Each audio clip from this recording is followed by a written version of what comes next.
तो स्वागत है आपका हमारे YouTube चैनल शिव क्लासेस में। यहाँ पे हम महाराष्ट्र बोर्ड के 12th स्टैंडर्ड के मैथ्स के चैप्टर सीख रहे हैं। तो यहाँ पे मैथ्स पार्ट 1 का चैप्टर 1 का एक्सरसाइज 1.1 हम देख रहे हैं।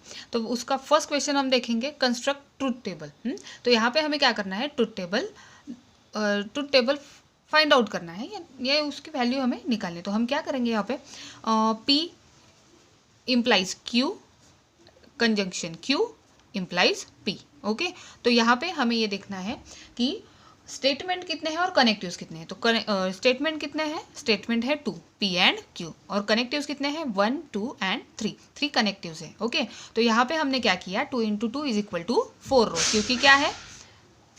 क्योंकि स्टेटमेंट जो है वो 2 है, इसलिए हमने 2 × 2 = 4 रोज हमें यहाँ पे निकालने हैं, और 2 + 3 = 5 कॉलम्स हमें यहाँ पे निकालना है, क्योंकि कनेक्टिव्स और स्टेटमेंट का हमें यहाँ पे एडिशन करके कॉलम्स निकालने होते हैं। तो हमारे कॉलम कितने हैं 1 2 3 4 5, और रोज कितने हैं 4 है। ओके, तो हम यहाँ पे स्टार्ट करेंगे। सबसे पहले हमने, जैसे कि हमारे पहले वाले वीडियो में देखा था कि P और Q की हमें कंडीशंस लिखनी होती है। तो P और Q अगर दोनों भी ट्रू है, P और Q दोनों एक ट्रू है और एक फॉल्स है, मतलब Q फॉल्स है और P ट्रू है, उसके बाद की कंडीशन में P फॉल्स है और Q ट्रू है, और उसके लास्ट वाले कंडीशन में दोनों भी क्या है, फॉल्स है। तो ऐसी कंडीशन होती है, और कंडीशन का सीक्वेंस हमें यही रखना है। ओके, तो क्या होगा, आपको समझने में उतना ही इजी जाएगा और सॉल्विंग करने में उससे ज़्यादा। अभी हम देखेंगे P इम्प्लाइज Q का आंसर क्या निकलेगा। तो P इम्प्लाइज Q का आंसर क्या निकलता है, यहाँ पे मैंने मेरा जो ट्रुथ टेबल का जो पेपर था वो यहाँ पे मैं सामने रखूँगी आपके। तो यहाँ पे हम देखेंगे कि दोनों भी अगर ट्रू है तो P इम्प्लाइज Q में क्या है, P इम्प्लाइज Q में है ट्रू। ओके, तो यहाँ पे मैंने क्या लिख लिया, ट्रू लिख लिया। अभी P अगर ट्रू है, Q अगर फॉल्स है, तो क्या है, आंसर क्या होगा, फॉल्स होगा। तो यहाँ पे हमने वो भी आंसर लिख लिया कि फॉल्स आएगा। और P अगर फॉल्स है, Q ट्रू है, तो आंसर क्या आया अपना, ट्रू आया। दोनों भी फॉल्स है तो आंसर क्या आया, ट्रू आया। ये ट्रुथ टेबल जितने आप लर्न करेंगे उतने ज़्यादा से ज़्यादा आपको क्या होंगे, ये चैप्टर जो है वो एक्सरसाइज जो है वो इजी जाएंगे। ठीक है, अभी नेक्स्ट वाले कॉलम में हम देखेंगे P इम्प्लाइज Q और डिजंक्शन Q है। ओके, डिजंक्शन Q है, तो हम यहाँ पे क्या करेंगे, सॉरी डिजंक्शन ही कंजंक्शन है यहाँ पे, तो हम हमारा आंसर क्या लिखेंगे यहाँ पे, ट्रू। और उसके बाद P अगर ट्रू है, Q अगर F है, तो P implies Q and Q में क्या आएगा, आंसर हमारा F आएगा। उसके बाद वाले कंडीशन में आंसर आएगा ट्रू। ओके, और लास्ट वाले में अगर दोनों भी फॉल्स है और P इम्प्लाइज Q अगर ट्रू निकलता है तो हमारा आंसर क्या आएगा, फॉल्स आएगा। ये सभी जो है हमें ट्रुथ टेबल के हिसाब से जाना है यहाँ पे, बाकी कुछ भी नहीं है। ओके, अब ये लास्ट वाला जो कॉलम है, ये यहाँ पे हम देखेंगे कि P implies Q, conjunction Q है, इम्प्लाइज फिर से क्या है, P है, तो उसका आंसर क्या आएगा, ट्रू आएगा। यहाँ पे ये भी हमें ट्रुथ टेबल के हिसाब से ही चलाना है। क्योंकि क्या है, अब ये देखो कि P इम्प्लाइज Q क्या है, ट्रू है, और P implies Q conjunction Q है, तो आंसर क्या आया अपना, ट्रू आया। ओके, तो यहाँ पे दोनों भी ट्रू है तो आंसर क्या आएगा, ट्रू आएगा। अभी दोनों भी फॉल्स है, ये दोनों कॉलम हमने यहाँ पे रखे हैं। ये सबसे ज़रूरी बात है कि ये दोनों भी कॉलम हमने यहाँ पे साथ लिया और हम क्या कर रहे हैं, आंसर यहाँ पे निकाल रहे हैं। तो दोनों भी फॉल्स है तो हमारा आंसर क्या आएगा, ट्रू आएगा। इन दोनों कंडीशन में ट्रू है, जैसे कि कंडीशन अगर ट्रू है तो आंसर क्या आएगा, फॉल्स आएगा।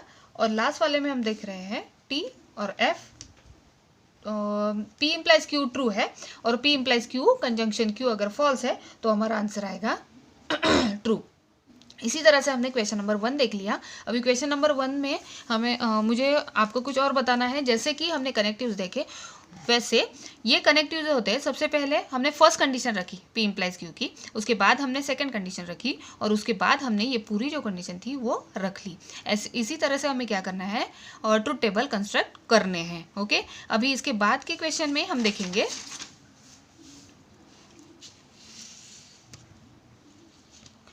उसके बाद के क्वेश्चन में हमने कंडीशंस लिख के रखी है, जैसे कि P और Q अगर दोनों भी ट्रू है तो हम क्या करेंगे, निगेशन Q में क्या आएगा, आंसर फॉल्स आएगा। ये भी हम ट्रुथ टेबल में देख सकते हैं, है ना।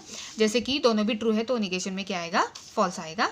और अगर P अगर ट्रू है, Q अगर फॉल्स है, तो क्या आएगा, आंसर ट्रू आएगा। ओके, उसके बाद हम देखेंगे P अगर फॉल्स है और Q अगर ट्रू है तो आंसर क्या आएगा, फॉल्स आएगा। और दोनों भी अगर फॉल्स है तो आंसर आएगा ट्रू। यहाँ पे ज़्यादा से ज़्यादा हमें क्या करना है, ट्रुथ टेबल पे ध्यान देना है और हमारी जो एक्सरसाइज है वो सॉल्व करनी है। ओके, दूसरी कंडीशन थी हमारी P conjunction Q negation Q. Okay, तो P conjunction Q negation Q है तो उसका आंसर क्या है अपना, फॉल्स आएगा। ओके, उसके बाद का जो कंडीशन है टी पी ट्रू है, क्यू एफ है और निगेशन क्यू क्या आया फिर हमारा ट्रू आया, तो हमारा आंसर क्या आएगा, ट्रू आएगा। उसके बाद पी अगर एफ है, क्यू अगर टी है, तो निगेशन क्यू में हमने क्या लिखा था, एफ लिखा था, तो हमारा आंसर भी क्या आएगा, एफ आएगा। इसी तरह से नीचे हमें देखना है दोनों भी अगर फॉल्स है, पी और क्यू, निगेशन क्यू में ट्रू है, तो इसका आंसर क्या आया, अपना आंसर आया एफ।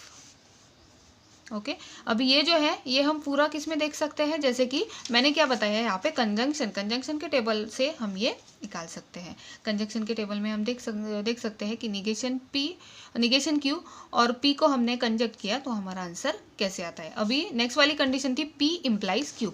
अब ये पी इम्प्लाइज क्यू वाली कंडीशन है, ये हमने यहाँ पे रखी है, तो उसमें आंसर क्या आएगा, पी इम्प्लाइज क्यू में आंसर आया ट्रू। जैसे कि दोनों अगर ट्रू रहे तो पी इम्प्लाइज क्यू में आंसर क्या आता है, ट्रू आता है। एक पी अगर ट्रू है, क्यू अगर फॉल्स है, तो आंसर क्या आता है, एफ आता है।